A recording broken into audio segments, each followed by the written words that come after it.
जाबाय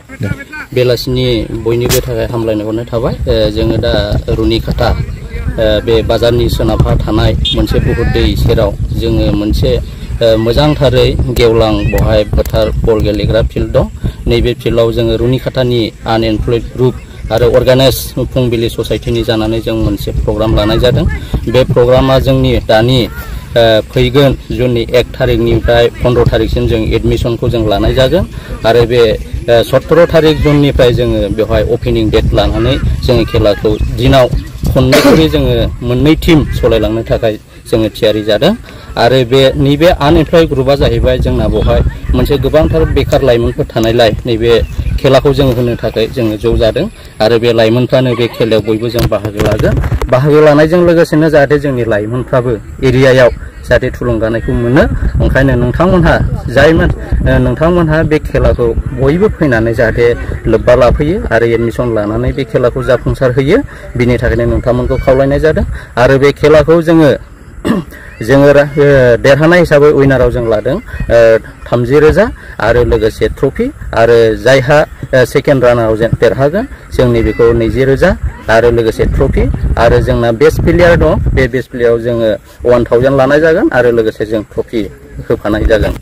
बेखौनो नोंथांमोनखौ खावलायदों साफ्रोमबो नोंथांमोनहा गेलेग्राफ्रा फैनानै जाहाथे बे समखौ लाफैयो आरो जोंखौ बाहागो होफैयो आरो बेनिखायनो जोङो गोसो गुदुङै नोंथांमोनखौ जाहाथे जोङो खेला दुलाफ्राव जों हेफाजाब होनानै बे खेलाखौ फोजोबलाङो नोंथांमोनहा अननानै बयबो फैनानै बे खेलायाव बाहागो लाफैगोन आंनि बुंनाया बेनो जयेन्ट फिसआ जोंना दा लानाय जादों जोङो 1500 गोबां मानसिफ्रा होनदोंमोन 1500 बांद्रायगोन नामा खिन्थु जोङो एमाउन्टखौ नायनायजों लोगोसेनो जोङो बे 1500खौ जों कमिटि हिसाबै जों फिक्स खालामदों बेयो जोंनि थाखाय एफाग्रा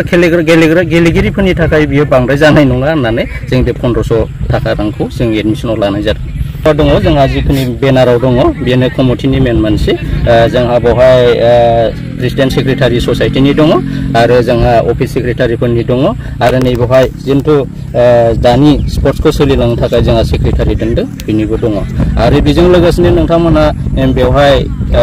अनलाइनजोंबो पेमेन्ट खालामहरनो हागोन बेबो सुबिदा दङ जों नैबेखौ एप्लिकेसन नोंथांमोननि गेजेराव जों हरगोन आरो नैबेखौ नोंथांमोना कन्टेक्ट खालामनाय लोगोसेनो नैबेखौबो मोनफागोन आरो जयेन्ट फिसा 1 निफ्राय 15 तारिखसिम जयेन्ट फिसा जोंना 1 तारिखनिफ्राय 15 तारिखसिम लानाय जादों অৱস্থা চলি আছে হয় আজি আমি খেলুৱৈসকলক অনুৰোধ কৰোঁ যে আমি এই ৰুনিকাটা কেটেল মাৰ্কেটৰ ওচৰত এটা খেল প্ৰতিযোগিতা ৰাখিছোঁ এই প্ৰতিযোগিতাত যাতে আমাৰ OBC SC ST সকলোৱে ইয়াত যোগদান কৰিব পাৰে আমি প্ৰাইজেছ হিচাপত ফাৰ্ষ্ট প্ৰাইজ আমি দিছোঁ 30,000 আৰু সেকেন্ড প্ৰাইজ 20,000 দিছোঁ তাৰ উপৰি আমি কিবা বেস্ট প্লেয়াৰ হিচাপে কিবা এটা ৰাখিছোঁ সেইটো দিয়া যাব বুলি আমি সিদ্ধান্ত কৰিলো আৰু জয়নিং ডেটটো আমি 1 তাৰিখৰ পৰা 15 তাৰিখলৈকে জয়নিং ডেটটো দিছোঁ এডমিশন ফিজটো আমি 1500 ৰাখিলো কমিটিৰ সিদ্ধান্ত মতে খেলা আয়োজন কৰাৰ মূল উদ্দেশ্য হ'ল মানে বছৰি আমাৰ ইয়াত খেলাটো নহয় গতিকে আমি সোসাইটি হিচাপত যাতে ইয়াত খেলখন ভালকৈ প্ৰতিযোগিতা কৰি লৈ যাব পাৰো বুলি আমি এই প্ৰতিযোগিতাখন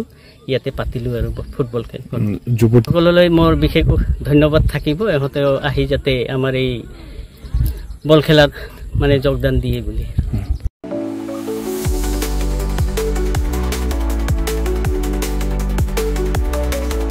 क'क्राझारनि CITआव मुं थिसननो गोसो जानाय फरायसाफोरनि थाखाय मोनसे गोजोनथाव रादाब सेन्ट्रेल इन्स्टिट्युट अफ टेक्न'लजि क'क्राझारआ 2025-2026 सोलोंथाइ बोसोरनि थाखाय मुं थिसननायनि एन्ट्रेन्स एग्जाम खुंनो थांगासिनो दङ diploma BTech MTech bachelor and master of design आरो PhD नि थाखाय एन्ट्रेन्स एग्जाम खुंनाय जागोन डिप्ल'मा प्रग्रामाव दङ CE CSE ECE FPT, CAI आरो AMT BTech प्रग्रामाव दङ CE, CSE, ECE, FET आरो IE MTech प्रग्रामाव दङ WRH, CSC, FET आरो GET Bachelor of Design आरो Master of Design आव दङ MCD आरो PhD नि थाखाय CE, CSE, ECE, FET, IE, ME,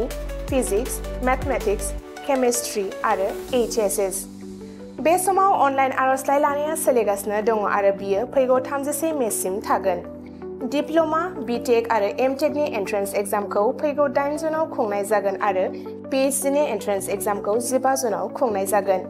आबुङै मिथिनो थाखाय एडमिशन सेल CIT क'क्राझारनि मबाइल नम्बर 9365031406 आव सुलाद लानो हागोन एबा query2025@cit.ac.in आव इमेल खालामहरनो हागोन। बेनि अनगायै cit.ac.in एबा admission.cit.ac.in बे मोननै वेबसाइटआव हाबनानै नायनो हागोन।